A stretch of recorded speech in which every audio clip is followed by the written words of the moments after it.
ಓಂ ಆವಹಂತಿ ವಿತನ್ವಾನ ಕುರುವಾಣ ಚೀರಮಾತ್ಮನಃ ವಾಸಾಂಸಿ ಮಮಗಾವಶ್ಚ ಅನ್ನಪಾನೇ ಚ ಸರ್ವದಾ ತತೋ ಮೇ ಶ್ರಿಯಮಾವಹ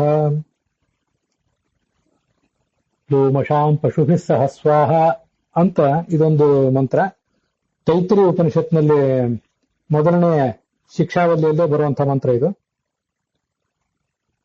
ಜ್ಞಾನ ಕಾರ್ಯದಲ್ಲಿ ಆ ಮನಸ್ಸಿನ ನೆಮ್ಮದಿ ಇದ್ರೆ ಜ್ಞಾನ ಕಾರ್ಯ, ಅದಕ್ಕಾಗಿ ಸಂಪತ್ತನ್ನು ಪ್ರಾರ್ಥನೆ ಮಾಡುವಂತಹ ಒಂದು ಪ್ರಸಂಗ. ಅಲ್ಲಿ ಆ ಲಕ್ಷ್ಮೀದೇವಿಯ ಪ್ರಾರ್ಥನೆ ಇದೆ. ಅದರ ಅರ್ಥವನ್ನು ಮುಂದೆ ನೋಡೋಣ. ಈ ಒಂದು ಮಂತ್ರವನ್ನು ಹೇಳಿ ಕೃಷ್ಣ ಯಜುರ್ವೇದದ ಭಾಗ ಇದು ತೈತ್ರಿಯ ಉಪನಿಷತ್ತು. ಅಲ್ಲಿ ಉಪೇಂದ್ರ ಮೂರ್ತಿಯನ್ನು ಸ್ಮರಿಸಿ ವಸ್ತ್ರವನ್ನು ಧರಿಸಬೇಕು. ವಸ್ತ್ರವನ್ನು ಧರಿಸುವಾಗ ಆ ಉತ್ತರೀಯವನ್ನ ಅಂದ್ರೆ ಮೇಲೆ ಹೊದಿಯುವ ಬಟ್ಟೆ ಏನಿರ್ತದಲ್ಲ ಅದನ್ನು ಮೊದಲು ತಲೆ ಸುತ್ತಬೇಕಂತೆ. ಉಡುವ ವಸ್ತ್ರವನ್ನು ಸೊಂಟಕ್ಕೆ ಸುತ್ತಬೇಕು. ಒದ್ದೆ ವಸ್ತ್ರವನ್ನ ಮೇಲಿನ ಭಾಗದಿಂದ ಎತ್ತಿ ತೆಗಿಬೇಕು, ಕೆಳಗಿಂದ ಅದನ್ನು ಜಾರಿಸಬಾರದು ಅಂತ ಹೇಳ್ತಾರೆ. ಎರಡು ಪಾರ್ಶ್ವಗಳ ಎರಡು ಕಚ್ಚೆಗಳನ್ನ ಮೊದಲು ಧರಿಸಬೇಕು. ಮುಂಭಾಗದ ಎರಡು ಕಚ್ಚೆಗಳನ್ನ ಧರಿಸಬೇಕು. ಹಿಂಭಾಗದ ಕಚ್ಚೆಯನ್ನ ಕಾಲು ಮೇಲೆ ಎತ್ತದೇನೆ ಧರಿಸಬೇಕು. ಕಾಲಿನ ಕೆಳಗಿಂದನೇ ಅದನ್ನ ತಗೊಂಡ್ಬರ್ಬೇಕು.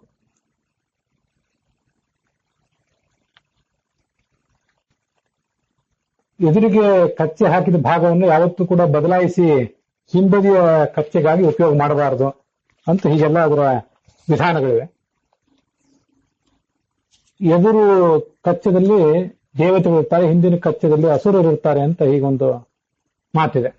ಮುಂದೆ ಆ ಉಡುವ ವಸ್ತ್ರವನ್ನು ಧರಿಸಿದ ಮೇಲೆ ಇದಕ್ಕೆ ಪರಿಧಾನೀಯ ಅಂತ ಕರೀತಾರೆ. ಉಡುವ ವಸ್ತ್ರಕ್ಕೆ ಇದನ್ನ ಧಾರಣೆ ಮಾಡಿದ್ದಾದ್ಮೇಲೆ ಆ ಉತ್ತರೀಯ ಏನಿರ್ತದೆ ಅದನ್ನ ತಲೆಗೆ ಕಟ್ಟಿದ್ದನ್ನ ಬಿಚ್ಚಿ ಉಪವೀತದಂತೆ ಯಜ್ಞೋಪವೀತವನ್ನು ಹಾಕೊಳ್ತೀವಲ್ಲ ನಾವು, ಆ ಕ್ರಮದಿಂದ ಬ್ರಹ್ಮವಸ್ತ್ರದಂತೆ ಹಾಕೋಬೇಕು. ಅದನ್ನ ಬ್ರಹ್ಮವಸ್ತ್ರ ಮಾಡಿ ಹಾಕೋಬೇಕು.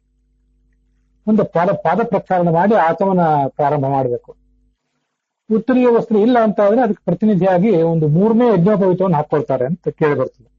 ಗೃಹಸ್ಥರಿಗಂತೂ 2 ಯಜ್ಞೋಪವೀತಗಳು ಇದ್ದೇ ಇರ್ತವೆ. 3ನೇ ಉಪವೀತ ಅನ್ನೋದು ಆ ಬಟ್ಟೆಗೆ ಪ್ರತಿನಿಧಿಯಾಗಿ, ಉತ್ತರೀಯಕ್ಕೆ ಪ್ರತಿನಿಧಿಯಾಗಿ ಇರ್ತದೆ.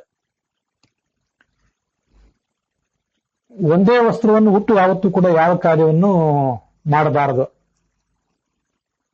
ನಗ್ನನಾಗಿ ಮಾಡಬಾರ್ದು, ಹರಿದ ವಸ್ತ್ರ ಹುಟ್ಟು ಮಾಡಬಾರ್ದು, ಸುಟ್ಟ ಬಟ್ಟೆ ಹುಟ್ಟು ಮಾಡಬಾರ್ದು, ಒಂದೇ ವಸ್ತ್ರ ಹುಟ್ಟು ಮಾಡಬಾರ್ದು, ಕಚ್ಚೆ ಇಲ್ಲದೆ ಯಾವ ಕಾರ್ಯವನ್ನು ಕೂಡ ಮಾಡಬಾರ್ದು. ಮತ್ತೆ ಇನ್ನೊಂದು ಧರ್ಮಶಾಸ್ತ್ರದಲ್ಲಿ ನಮಗೆ ಕಂಡು ಬರುವಂತೆ 10 ವಿಧದ ನಗ್ನತೆಗಳನ್ನು ಹೇಳಿದ್ದಾರೆ. ಅದರಲ್ಲಿ ವಸ್ತ್ರವನ್ನು ಉಟ್ಕೊಳ್ದೇ ಇರುವುದಂತೂ ಪೂರ್ಣ ನಗ್ನತೆಯೇ. ಹರಿದ ವಸ್ತ್ರ, ಸುಟ್ಟ ವಸ್ತ್ರ, ಒಂದೇ ವಸ್ತ್ರ ಇವೆಲ್ಲವೂ ಕೂಡ ನಗ್ನತೆಯೇ. ಕಚ್ಚೆ ಇಲ್ಲದ ವಸ್ತ್ರ ಎಲ್ಲವೂ ಕೂಡ ನಗ್ನತೆಯೇ. ಮತ್ತೆ ಮೊಣಕಾಲಿನ ಮೇಲೆ ಬಟ್ಟೆ ಇರಬಾರ್ದು, ಮೊಣಕಾಲಿನ ಕೆಳಗೆ ಇರಬೇಕು. ಮಡಿ ಮೇಲಿಗೆ ಮಾಡುವುದು ಅಂದ್ರೆ ವೈದಿಕ ಜೀವನ ನಡೆಸುವುದು ಅಂದ್ರೆ ತುಂಬಾ ಡೀಸೆಂಟ್ ಆಗಿ ಸಭ್ಯವಾಗಿ ನಡೆಸುವುದು ಅಂತಾನೆ ಅರ್ಥ. ಯಾವುದೇ ರೀತಿಯಾದ ಅಸಭ್ಯತನಕ್ಕೆ ಅವಕಾಶ ಇಲ್ಲದಂತೆ ಇದನ್ನೆಲ್ಲವನ್ನು ಮಾಡಬೇಕು. ಆ ಬಿಚ್ಚಿದ ವಸ್ತ್ರವನ್ನ ಶುಚೀವೋ ಹವ್ಯ ಅಂತೇನು ಹಿಂದೆ ಮಂತ್ರ ಬಂದಿದೆ, ಆ ಮಂತ್ರದಿಂದ ಪ್ರೋಕ್ಷಿಸಿ ಮುಂದೆ ಸಂಧ್ಯಾವಂದನೆಯೆಲ್ಲ ಆದ ಬಳಿಕ ಉಚ್ಚಿಷ್ಟ ಭಾಗಿನೋ ದಾಸಾಹ ಯೇ ಮೃತಾಹ ತೇ ತಮಂತ್ರಕಾಹ ತೃಪ್ಯಂತು ತರುತಾಮ್ಯಾತಾಹ ಮಮ ಸಂಬಂಧಿನೋ ಮೃತಾಹ ಅಂತ ಹೇಳಿ ಆ ಒದ್ದೆಯಾದ ವಸ್ತ್ರವನ್ನು ಸಂಧ್ಯಾವಂದನೆ ಆದ ಬಳಿಕ ಹಿಂಡಿ ಹಾಕಬೇಕು. ಪೂರ್ವಾಗ್ರ ಅಥವಾ ಉತ್ತರಾಗ್ರವಾಗಿ ಅದನ್ನು ಒಣಗಿಸಬೇಕು ಅಂತ ಹೀಗೆ ಕೇಳಿ ಬರ್ತದೆ. ಈ ಮಂತ್ರಕ್ಕೆ ಹೀಗೆ ಅರ್ಥ. ಉಚ್ಚಿಷ್ಟ ಭಾಗಿನಃ ದಾಸರು, ನಮ್ಮ ಮನೆಯಲ್ಲಿರುವಂತಹ ಆಳು ಕಾಳು ಮೊದಲಾದವರು ನಾವು ಊಟ ಮಾಡಿದ ಬಳಿಕ ಅಥವಾ ನಾವು ಕೊಟ್ಟದ್ದನ್ನ ಬಳಸಿ ಬದುಕುವ ವ್ಯಕ್ತಿಗಳು, ಮೃತರಾಗಿದ್ದವರು, ಯಾವುದೇ ಮಂತ್ರ ಸಂಸ್ಕಾರವಿಲ್ಲದೆ ಮೃತರಾದವರು, ತರುತಾಂಜಾತಃ ವೃಕ್ಷದ ಜೀವನವನ್ನ ಹೊಂದಿದಂಥವರು, ಅಂಥವರೆಲ್ಲರೂ ತೃಪ್ತಿ ಪಡಲಿ. ಅಥವಾ ನನ್ನ ಸಂಬಂಧಿಗಳು ಯಾರಾದರೂ ಯಾವುದೇ ಸಂಸ್ಕಾರವಿಲ್ಲದೆ ಹೀನವಾದ ಜೀವನ ನಡೆಸ್ತಾ ಇರುವಂತ ಪ್ರಸಂಗ ಬಂದಿದ್ರೆ ಅವ್ರಿಗೂ ತೃಪ್ತಿ ಆಗಲಿ ಅಂತ ಆ ಮಂತ್ರದ ಅರ್ಥ ಆಗ್ತದೆ. ಒಣಗಿದ ವಸ್ತ್ರ ಯಾವತ್ತೂ ಕೂಡ ಉಟ್ಕೊಂಡೇ ಕ್ರಿಯೆಗಳನ್ನು ಮಾಡಬೇಕು. ಒಣಗಿದ ವಸ್ತ್ರ ಇಲ್ಲದೆ ಇದ್ದಾಗ ಒದ್ದೆ ವಸ್ತ್ರವನ್ನು 7 ಬಾರಿ ಝಾಡಿಸಿ ಅದನ್ನೇ ಉಟ್ಕೋಬೇಕು ಅಂತ ಕೇಳಿ ಬರ್ತದೆ. ಮುಂದೆ ಈಗ ನಾವು ಆವಹಂತಿ ವಿತನ್ವಾನ ಅನ್ನುವಂಥ ಈ ಮುಖ್ಯಮಂತ್ರ ಏನಿದೆಯಲ್ಲ, ಈ ಮುಖ್ಯವಾದ ಪ್ರಧಾನ ಮಂತ್ರದ ಅರ್ಥವನ್ನ ಗಮನಿಸೋಣ. ತಥೋಮೇ ಶ್ರೀಯಮಾವಹ ಅಂತ ಲಕ್ಷ್ಮೀದೇವಿಯನ್ನು ಇಲ್ಲಿ ಪ್ರಾರ್ಥನೆ ಮಾಡಿದ್ರು ಕೂಡ, ಲಕ್ಷ್ಮೀದೇವಿ ಅನುಗ್ರಹವನ್ನು ಪ್ರಾರ್ಥನೆ ಮಾಡಿದ್ರು ಕೂಡ, ಭಗವಂತನಾದ ವೇದವ್ಯಾಸರನ್ನೇ ಲಕ್ಷ್ಮಿಯನ್ನು ಕರ್ಕೊಂಡು ಬಾ ಅಂತ ಇಲ್ಲಿ ಕೇಳಿದ್ದಿದೆ. ಯಾಕೆಂದ್ರೆ ಹಿಂದಿನ ಮಂತ್ರದಲ್ಲಿ ಆ ತೈತ್ರಿಯ ಉಪನಿಷತ್ನಲ್ಲಿ ಯಸ್ ಛಂದಸಾಂ ವೃಷಭೋ ವಿಶ್ವರೂಪ ಅನ್ನುವ ಮಂತ್ರದಲ್ಲಿ ಆ ಛಂದಸ್ಸುಗಳ ವೇದಗಳ ಅಧಿಪತಿಯಾದ ವೇದವ್ಯಾಸರ ಸ್ತೋತ್ರವೇ ಇದೆ. ಅವರನ್ನ ವೇದವೇದ್ಯರಾದಂತಹ ವೇದವ್ಯಾಸರೇ ಲಕ್ಷ್ಮೀದೇವಿ ಅನಾದಿ ನಿತ್ಯಳಾಗಿದ್ದಾಳೆ, ಜೀವರಿಗೆ ಯಾವತ್ತೂ ಅನ್ನ ವಸ್ತ್ರಾದಿಗಳನ್ನು ಕೊಡುವಂಥವಳು, ನನಗಾಕೆ ಗೋವುಗಳನ್ನ ವಸ್ತ್ರಗಳನ್ನ ಅನ್ನಪಾನಾದಿಗಳನ್ನ ಯಾವತ್ತು ಕೊಡುವವಳಾಗಿದ್ದಾಳೆ, ಸುಂದರವಾದಂತಹ ಸಮೃದ್ಧವಾದಂತಹ ಕೇಶಪಾಶದಿಂದ ಕೂಡಿದಂಥವಳವಳು, ಅವಳು ನನ್ನಲ್ಲಿ ನಿಶ್ಚಲವಾಗಿ ನಿಲ್ಲುವಂತೆ ನೀವು ಅನುಗ್ರಹಿಸಬೇಕು. ಶ್ರೀಯಮಾವಹ, ಆ ಶ್ರೀಯನ್ನು ನೀನು ನನ್ನ ಬಳಿಗೆ ಕರ್ಕೊಂಡು ಬಾ ಅಂತ ವೇದವ್ಯಾಸರನ್ನ ಪ್ರಾರ್ಥಿಸಬೇಕು.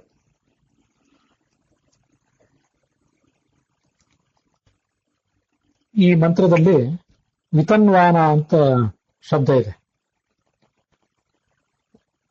ವಿತನ್ವಾನ ಅಂದರೆ ಅನಾದಿ ಕಾಲದಿಂದಲೂ ಇರುವಂಥವಳು ಅಂತ ಹೀಗೆ ಅರ್ಥ. ಅದಕ್ಕೆ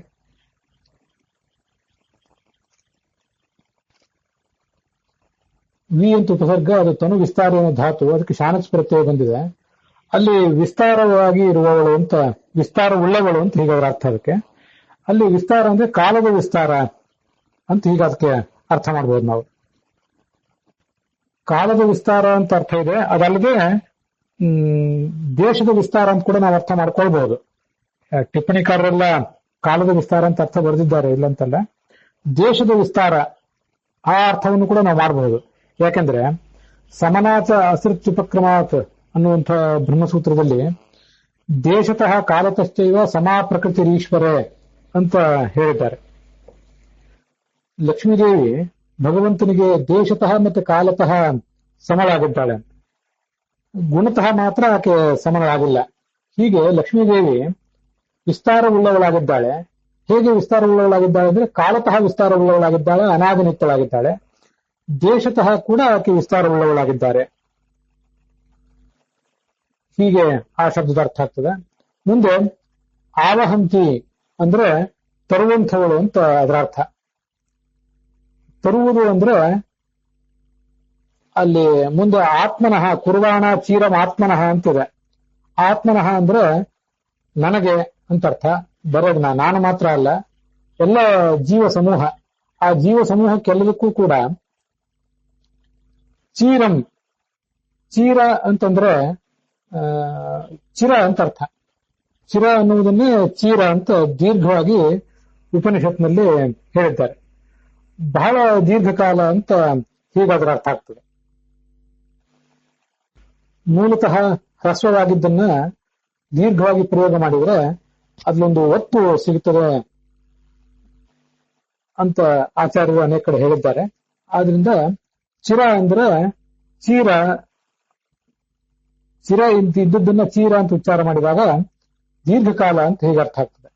ಹೀಗೆ ಜೀವ ಸಮೂಹಕ್ಕೆ ದೀರ್ಘಕಾಲ ಸರ್ವಭೋಗಾನ್ ಆವಹಂತಿ, ಎಲ್ಲ ಭೋಗಗಳನ್ನು ಕೂಡ ಕೊಡುವಂಥವಳು ಅಂತ ಅದರ ತಾತ್ಪರ್ಯ ಆಗ್ತದೆ. ಮತ್ತೆ ವಾಸಾಂಸಿ ಮಮ ಗಾವಶ್ಚ, ಮಮ ನನಗೆ, ವಾಸಾಂಸಿ ಬಟ್ಟೆಗಳನ್ನ, ಗಾವಹ ಚ ಗೋ ಸಂಪತ್ತನ್ನು ಕೊಡಬೇಕು. ಯಾಕಂದ್ರೆ ನಾನು ದೊಡ್ಡ ಒಂದು ಶಿಷ್ಯರ ಸಂಪತ್ತನ್ನು ಇಟ್ಕೊಂಡು ಆ ಶಿಷ್ಯರನ್ನೆಲ್ಲ ನಾನು ಪೋಷಿಸಬೇಕಾಗಿದೆ.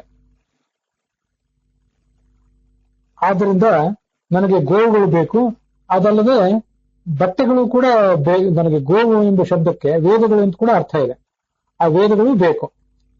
ಅನ್ನಪಾನೇಚ ಸರ್ವದಾ, ಯಾವತ್ತೂ ಕೂಡ ಬೇಕಾದಷ್ಟು ತಿನ್ನಲಿಕ್ಕೆ ಕುಡಿಯಲಿಕ್ಕೆ ಆಹಾರ ಪದಾರ್ಥಗಳು ಇರಬೇಕು. ಯಾವುದೇ ರೀತಿಯಾದಂತಹ ಕೊರತೆ ಆಗದೇ ಇಲ್ಲಿ ಅಂತ ಹೀಗೆ ಅದರ ಅರ್ಥ. ತಥೋಮೇ ಶ್ರೀಯಮಾವಹ, ಇಷ್ಟೆಲ್ಲ ಕಾರಣಗಳು ಆ ಲಕ್ಷ್ಮೀದೇವಿಯಲ್ಲಿವೆ. ಆದ್ರಿಂದ ಭಗವಂತನೇ ನೀನು ನನಗೆ ಆ ಸಂಪತ್ತಿನ ಅಭಿಮಾನಿನಿಯಾದಂಥ, ಜ್ಞಾನದ ಅಭಿಮಾನಿನಿಯಾದಂಥ ಲಕ್ಷ್ಮೀದೇವಿಯನ್ನು ನನ್ನ ಬಳಿಗೆ ಕರೆದುಕೊಂಡು ಬಾ ಅಂತ ಈಗ ಅದರ ತಾತ್ಪರ್ಯ.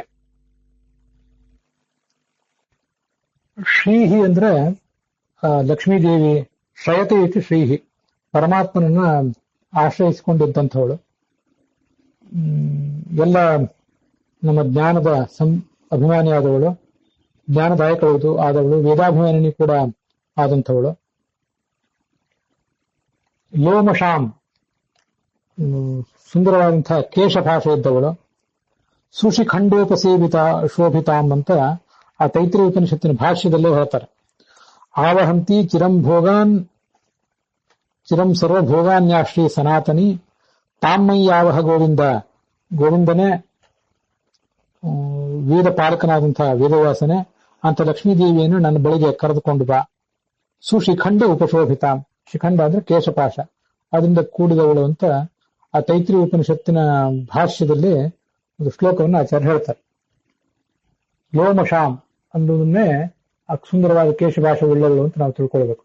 ಪಶುಭೀಹಿ, ಪಶು ಅಂದ್ರೆ ಎಲ್ಲ ವೇದಾದಿ ಸಂಪತ್ತು ಅಂತ ಅದರ ಅರ್ಥ. ಪಶು ಅಂತಂದ್ರೆ ಕೇವಲ ದನಕರುಗಳು ಮಾತ್ರ ಅಲ್ಲ. ಪಾಂತಿ ಶಂಸಾಧನ ನೀತಿ ವೇದಾಹ ಪಶವಃ, ಹೀಗೆ ವೇದಗಳಿಗೆ ಪಶು ಅಂತ ಅರ್ಥವನ್ನು ಹೇಳಿದ್ದಾರೆ. ಪಾಂತಿ ನಮ್ಮೆಲ್ಲವನ್ನು ಕಾಪಾಡ್ತವೆ, ಮತ್ತೆ ಶಂಸಾಧನಾನಿ ನಮ್ಗೆಲ್ಲರಿಗೂ ಸುಖವನ್ನು ಕೂಡ ಕೊಡುವಂಥವು. ಆದ್ರಿಂದ ಆ ಪಶುಗಳು ಅಂದ್ರೆ ವೇದಗಳೇ. ಅಂಥ ವೇದದ ಜ್ಞಾನದ ಜೊತೆಗೆ ಆ ಲಕ್ಷ್ಮೀ ದೇವಿಯನ್ನು ನಮ್ಮ ಬಳಿಗೆ ಕರೆದುಕೊಂಡು ಬಾ ಅಂತ ಹೇಳುವ ತಾತ್ಪರ್ಯ. ಕೊನೆಗೊಂದು ಬಾರಿ ಸ್ವಾಹ ಅಂತಿದೆ. ಈ ಮಂತ್ರವನ್ನ ಹೇಳಿ ಆ ಯಜ್ಞದಲ್ಲಿ ಆಹುತಿ ಹಾಕ್ತಾರೆ ಅನೇಕ ಕಡೆ. ಅದಿಲ್ಲದೆ ಹೋದ್ರೂ ಆ ಸ್ವಾಹ ಅನ್ನುವುದು ಆ ಭಗವಂತನಿಗೆ ವಾಚಕ ಆಗ್ತದೆ. ಸ್ವೀಯಂ ಸ್ವೀಕೃತಿ ಯಸ್ಮಾತ್ ಸ್ವಾಹೇತ್ಯುಕ್ತೋ ಜನಾರ್ದನ, ತನ್ನದಾದಂಥ ಎಲ್ಲವನ್ನೂ ಕೂಡ ಅವನೇ ಸ್ವೀಕಾರ ಮಾಡ್ತಾನೆ. ಸ್ವ ಅಂದ್ರೆ ತನ್ನದ್ದು, ಅದನ್ನ ಆಹರಣ ಮಾಡುವನು, ತನ್ನಲ್ಲಿ ತಾನೇ ಸ್ವೀಕಾರ ಮಾಡುವನಾದ್ರಿಂದ ಅವನಿಗೆ ಸ್ವಾಹ ಅಂತ ಹೇಳ್ತಾರೆ. ಏತೈಹಿ ಮಂತ್ರೈಹಿ ಪ್ರತ್ಯೇಕ ಅಗ್ನಿಮುಖಿ ಆಹುತಿರ್ದೇಯ ಇತಿ ಭಾವೇನ ಸರ್ವತ್ರ ಸ್ವಾಹ ಇತ್ಯುಕ್ತಂ. ಇವೆಲ್ಲ ಮಂತ್ರಗಳಿಂದ ಪ್ರತ್ಯೇಕವಾಗಿ ಆ ಅಗ್ನಿಯಲ್ಲಿ ಆಹುತಿ ಹಾಕಬೇಕು, ಅದಕ್ಕಾಗಿ ಸ್ವಾಹ ಅಂತ ಹೇಳಿದ್ದಾರೆ. ಹೀಗೆ ಬಾಹ್ಯ ಯಜ್ಞದಲ್ಲೂ ಮತ್ತು ಅಂತರಂಗ ಯಜ್ಞದಲ್ಲೂ ಕೂಡ ಈ ಮಂತ್ರ ಅನ್ನೋದು ಆ ಸಾಧಕನಿಗೆ ಬಹಳ ಉಪಯುಕ್ತವಾದಂಥದ್ದು. ಶ್ರೀಹಿ ಅನ್ನೋದಕ್ಕೆ ಒಂದು ಕಡೆ ಶಂರೂಪಮಾಶ್ರಿತ ವಾಯುಂ ಶ್ರೀರಿತ್ಯೇವಚ ಕೀರ್ತಿತ, ಜ್ಞಾನರೂಪನಾದ ವಾಯುವನ್ನ ಆಶ್ರಯಿಸಿಕೊಂಡಿದ್ದರಿಂದ ಭಾರತೀ ದೇವಿಗೆ ಶ್ರೀ ಅನ್ನೋ ಶಬ್ದವನ್ನು ಹೇಳಿದ್ದಾರೆ. ಹಾಗೆ ಜ್ಞಾನರೂಪನಾದಂಥ ಸುಖರೂಪನಾದಂಥ ಭಗವಂತನನ್ನು ಆಶ್ರಯಿಸಿಕೊಂಡಿದ್ದರಿಂದ ಆಕೆ ಶ್ರೀ ಅಂತ ಕರೆಸ್ಕೊಂಡಿದ್ದಾಳೆ. ಲಕ್ಷ್ಮೀದೇವಿಗಿನ ಶ್ರೀ ಅಂತ ಶಬ್ದ ಮುಖ್ಯವಾಗಿ ಹೇಳಲ್ಪಡುವಂಥದ್ದು. ಅದರ ಬಳಿಕವೇ ಅದು ಉಳಿದವರನ್ನು ಕೂಡ ಹೇಳ್ತದೆ.